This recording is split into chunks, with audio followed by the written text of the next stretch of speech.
What have we learned from week 6 of the NFL, and how does it impact the NFL draft?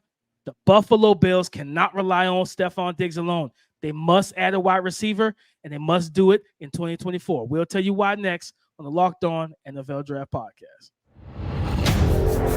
You are Locked On NFL Draft, your daily podcast covering the NFL Draft. Part of the Locked On Podcast Network, your team every day. What's up, Locked On family? Let's get locked in. Welcome back to the Locked On NFL Draft Podcast, your daily podcast covering your favorite draft prospects, part of the Locked On Podcast Network, your team every day. I'm your boy, Damian Parson, always on the ones and twos. You can find and follow me on Twitter at DP_NFL. I'm a national scout over with the Draft Network. And guys, happy Tuesday, man. Thank y'all for making Locked On NFL Draft your first listen today and every day. Shout out to y'all for being our everydays. But I got to kick this thing over to my guy, Mr. LSU himself, Keith Sanchez. You can find and follow him on Twitter at The Talent Code. Keep talking to him, baby. What's up, Locked On family? This is Keith Sanchez, senior draft analyst with the Draft Network, man, and 2019 national champ with those LSU Tigers. Man, here to bring you that championship level content. Yes, myself, Damian Parsons, are here to bring you championship level content 24/7, 365 surrounding the NFL draft. We are your dynamic duo that you tap into every single day, whether it's college football, that's NFL football. What we say over here is what?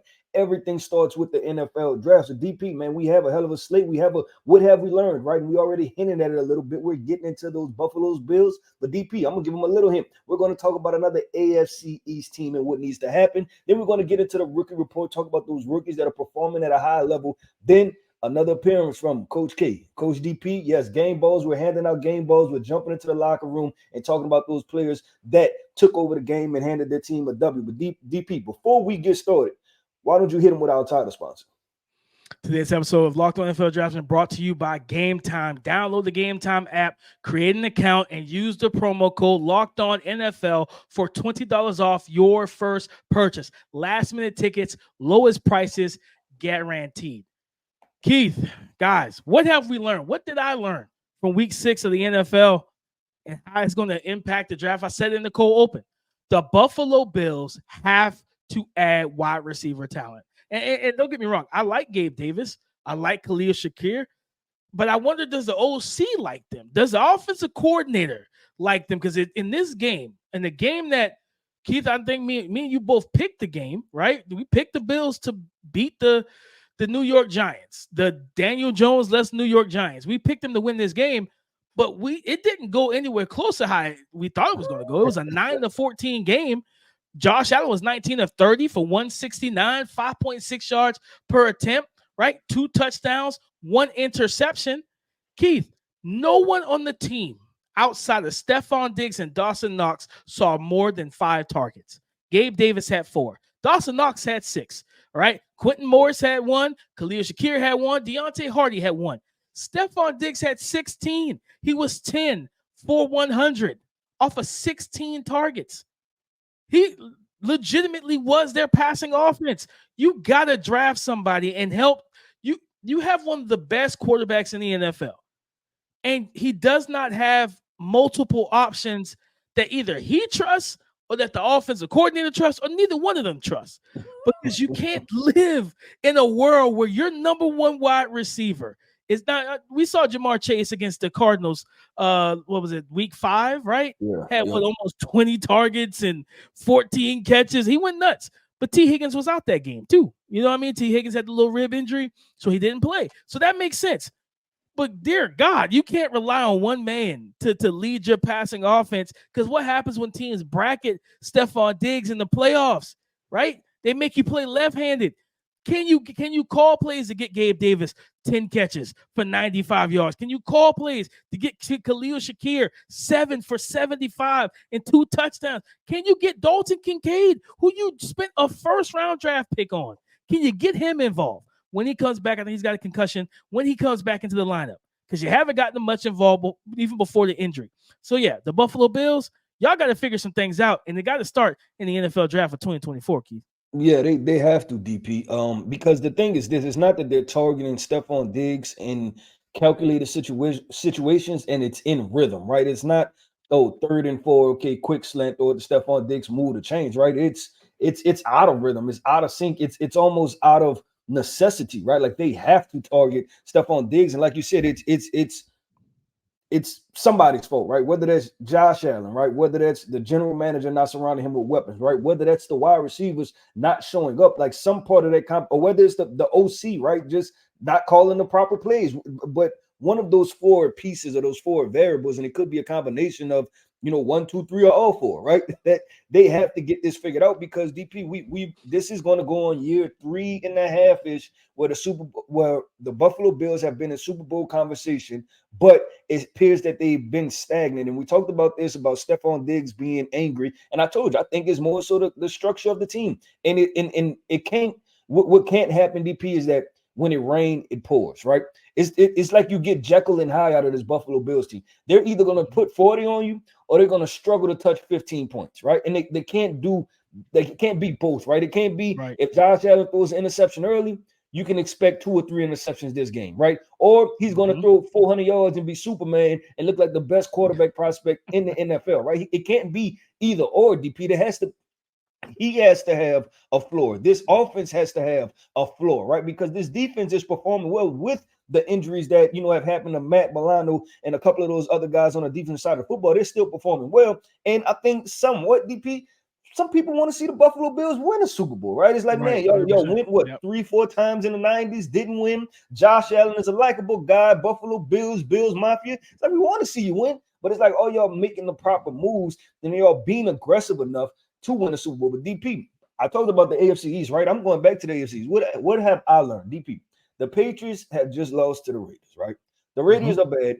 The Patriots are worse, right? Offensively. And I told you about it was the Karate Kid, the sensei, and the I guess the master, that's what you want to call him. And Karate Kid beat him, right? He won. He beat Mr. Miyagi, right? He beat Mr. Miyagi at being bad. He still beat him. And I'm looking at this NFL draft, DP, and the conversation is simply this.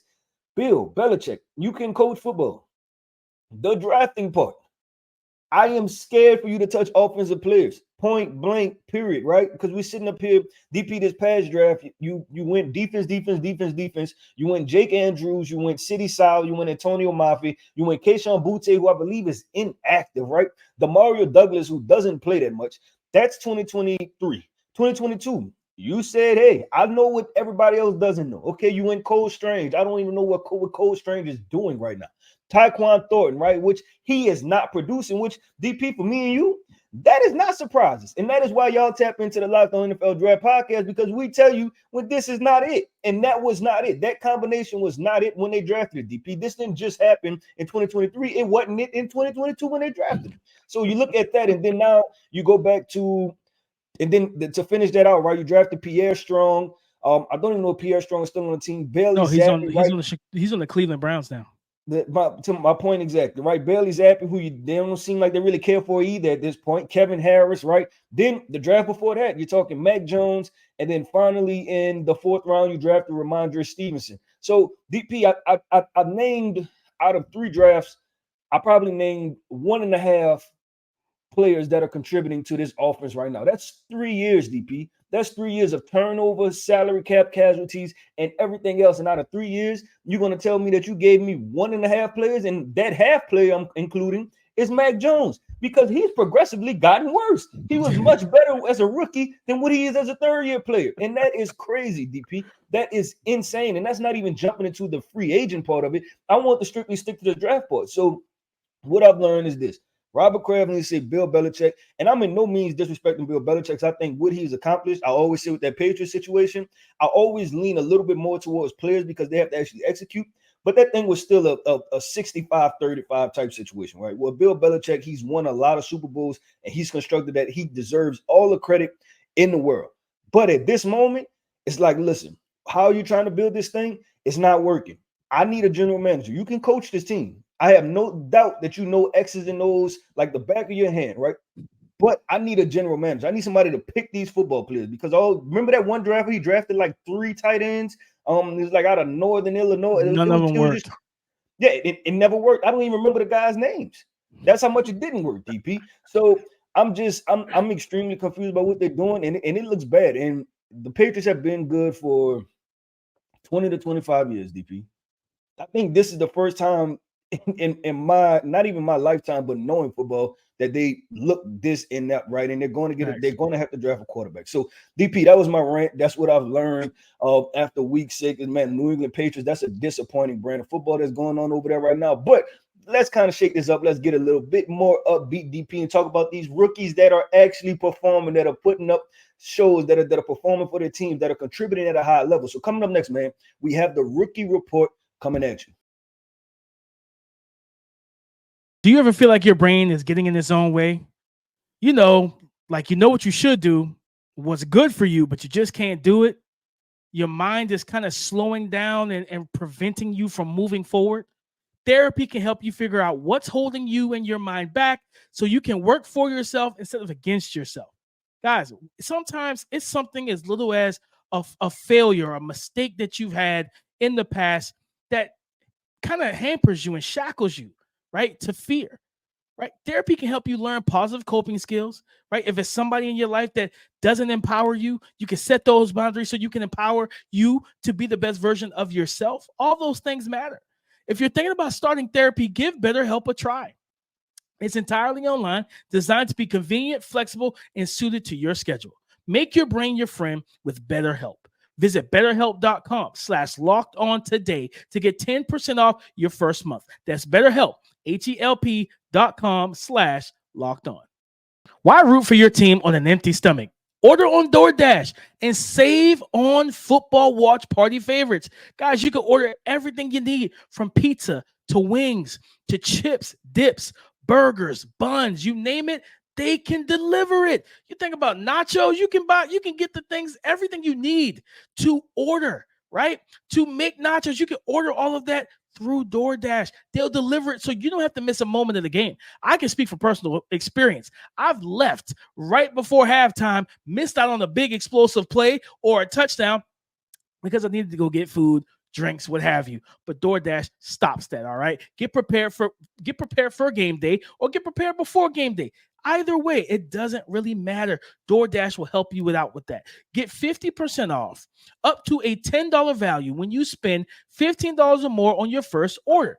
When you download the DoorDash app and enter the promo code LOCKEDON23, subject to change, terms apply. The rookie report, guys. We always talk about what rookies are shining or doing well or whatnot in the NFL. And Keith, a guy that's been polarizing. Well, I mean, when you go first overall, you have to be polarizing, right?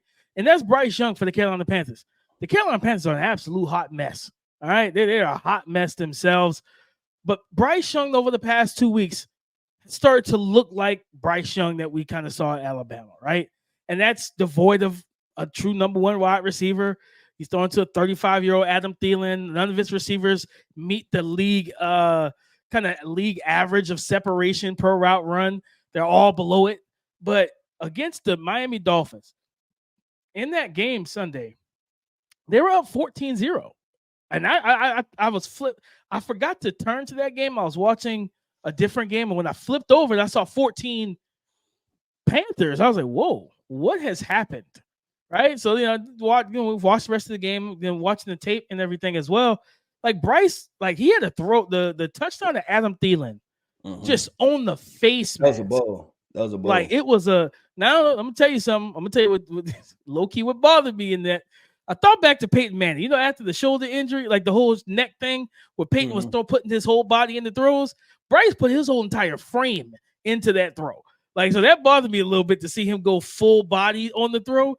But nonetheless, the accuracy right there over two defenders, through two defenders' hands, right on the money, right? And I feel like they're starting to kind of open it up and just let him get the reps, right? This is a lost cause season. You're not winning anything of substance this year. So you just want to let him get out those, what are you talking about? Get those kinks out, get the bugs out, right? You think about when you buy a new iPhone, what do people typically say? Man, I'm waiting to that first patch. I'm not buying this thing right out the gate because they're going to have to fix some stuff. I don't feel like that. Let's wait, right? So they're like, allow him to work through it and patched some things up. And I like what I've seen from him the last 2 weeks. I think you can protect him, get him some weapons. The Carolina Panthers don't have a Bryce Young problem. They have everything else is the problem. And that's the problem. So shout out to Bryce Young, man. He's a rookie who started his career, unfortunately, on a really rocky foundation, right? But they're starting to find some footing with him, as a quarterback of this team. Yeah, DP, what I want for Bryce Young in watching him, as far as the rookie report, and he did play well, he played solid, but I think over the first 5 weeks, right, or 4 weeks that he played, I know 1 week he was injured, you seen throws here and there where he was like, that looks like Bama Bryce Young, right? Yeah. Like that was a hell of a ball right there. But what I want Bryce Young to do is to detach himself right now from the wins and losses, right? Mhm. Worry about the process. Worry about if you executed a couple good throws, because like you said, it's not necessarily a Bryce Young problem. Now, what I don't want him to do is, in order to win, right, you start trying to overcorrect things, or you start trying to do too much. And then, like I always talk about, right, learning the game the wrong way. I don't want that part to happen for him, DP, because I don't, like you said, when you watch him, you actually analyze this team, you start to realize that a lot of this is not his issue, right? It is not his problem. You even think about a team as simple as the Detroit Lions, right? Having a Myron St. Brown and then a Jameson Williams, right? Somebody as simple as a Jameson Williams, or go and find a Jerry Jeudy, right? Which there were rumblings about that, which Steve Smith may have canceled those plans. Who knows? In Carolina, I'm pretty sure y'all are not on par with that one. But DP, I just think of something, just similar to that, and what I want Bryce Young to do. And not that I don't want him to care about winning and losing. Like I said, I just don't want him to mess his process up. Understand that, like, hey, some of this stuff is out of your control. When you was at Bama, you was supposed to win national championships because y'all had a national championship roster. This version of what the Carolina Panthers and Scott Fitterer and then the head coach and the OC and the owner of the team, whatever they put together, that ain't your problem. You don't worry about that. You just worry about that. You know the players, you delivering the football to accurate passes, and let the wins and losses fall with me. But DP, I'm gonna go ahead and talk about. You asked me rookie reports, right? I'm gonna talk about Will Anderson and Henry To'oTo'o, two Houston Texans players, both played at Alabama, right? 3 years, spent 3 years at Alabama. Both are playing at a high level. Will Anderson was a top 3 pick, right? And then you have Henry To'oTo'o, who was a 7th round pick, which I have no idea why he fell to the 7th round. But when you watch the film, this DP, he looks exactly like Alabama Henry To'oTo'o, and that is not a good thing. That is a great thing. The guy's instinctual. He's flying around the football. He's playing downhill. He's scraping over the top of tackles, right? He's playing on the backside of zones. He's doing all DP. He's a starter, right? As a rookie 7th rounder, he's contributing to this team at a high level. And then you have Will Anderson, where I think CJ Stroud is kind of stealing some of the spotlight, DP, because Will Anderson is balling out, and he looks like Alabama Will Anderson. If there's somebody that wants a collision and you want a bar fight, he's bringing it to you in the backfield every single time, right? And I know you have a stat, something about pressure, DP, so I want to bring that up real quick and read that stat off. I mean, so far, like, for one, I saw a chart the other day. I think it was per ESPN stats. He was, I believe it was entering week 6 or whatnot. He was up there amongst Myles Garrett and Micah Parsons in terms of edge defenders that are the most double teamed in the league. This is a rookie that is being game planned for the way he is, like a Micah, a Myles, and these top tier edge rushers who's been in the league and they're proven, right? So that's respect from other offensive court. He's more double teamed, if I remember correctly, than TJ Watt. So that's kind of crazy to think about, Keith. But when you look at just the numbers, he's got only 1 sack on the season. So I know some people like, he's not producing. But he's got 7 QB hits. Coming off this game against the New Orleans Saints, he had 2 QB hits, 6 hurries in that game. He had 16 hurries on the season himself. This man is still getting into the backfield. He's still creating havoc. And then the run game. Please don't leave him unblocked. I don't even understand the concept of that. When you they try to do a lot of the wham stuff, the slice action, pulling in the backside guard. It never works. He outruns it every time, and now your running back or your quarterback is tackled for a 5-yard loss because you let this man. You're thinking that you can outsmart him on the line of scrimmage. He is still, like you said, he's showing he's Alabama's Will Anderson, and that's a great thing. And Henry To'oTo'o, I think for him is just consistently developing in terms of hitting his landmarks and everything in pass coverage. But his run defense has been good. Watching him against the Falcons the other week when I was studying that tape, watching him blow up an ISO run, just stonewalling the I think it was the fullback trying to lead Bijan or Tyler Algier up the A gap and B gap. Man, the stuff that I'm seeing from both of these young rookies, man, and they both drafted 6 rounds apart. Just really good stuff by Demeco Ryan and that staff. Yeah, DP, and I'm gonna reach out to a couple of my guys in the NFL because I just want to know why Henry To'o fell that far in the draft because the film did not say 7th rounder. No. Oh, DP. It definitely said close to that, and I gave him a 2nd round grade, and I'll stand on that. And I gave him a 2nd round grade all 3 years he was draft eligible, DP, because I thought he was that doggone good every single time. So we will see how that continues to play out. But they're turning around that Houston Texas franchise on the defensive side of the football. But DP, former running back. So I know you want to give your big guy a little shout out, and that is Los Angeles Rams guard Steve Avila. Go ahead and talk about him, DP. Yeah, I like what I've seen from Steve Avila, and we knew that he was big, physical, powerful, and everything. But Keith, when we saw him down, I think he was at the Senior Bowl, and we just saw the lateral quickness, lateral agility from him.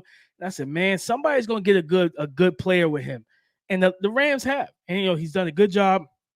There's shot to Brandon Thorne, tweet out the clip. I think it was like the touchdown pass to Cooper Kupp where he's uncovered. There's nobody that he has to block. He's scanning, he's looking, and he goes and finds work and helps his left tackle knock off the edge rusher who's trying to work back inside and work back cross face, man. So Steve Avila, he's showing everything to me that he showed, in college in the pre-draft process. And I believe that the Rams offensive line is going to continue. And this is a team that doesn't have a star running back or anything. It's been Kyron Williams, a guy that everybody was down on because he didn't run a 4.5, 4.4 at the combine. He's a smaller back, all the stuff like that. He's coming off a game. I think he's a little banged up. He's going to miss a week, but he's coming off a game with 150 rush yards. He's been running the ball well and catching the ball well. So shout out to, it's no more forget them picks for them Rams. Them picks starting to pan out. Yeah, and we'll talk about it, DP, when we talk about draft scenario and situations, because maybe they're placing themselves to throw away them picks again to go chase this Super Bowl. But we will talk about that at a later date, DP. That's just a little sneak peek right there, some content we have coming for y'all. But DP, let's keep this thing going. Let's keep this thing flowing. I said DP, I meant Coach DP. Coach K, you're up next, man. We're about to hop into the locker room, NFL version. Hand out these game balls from the best performances that we've seen in the NFL.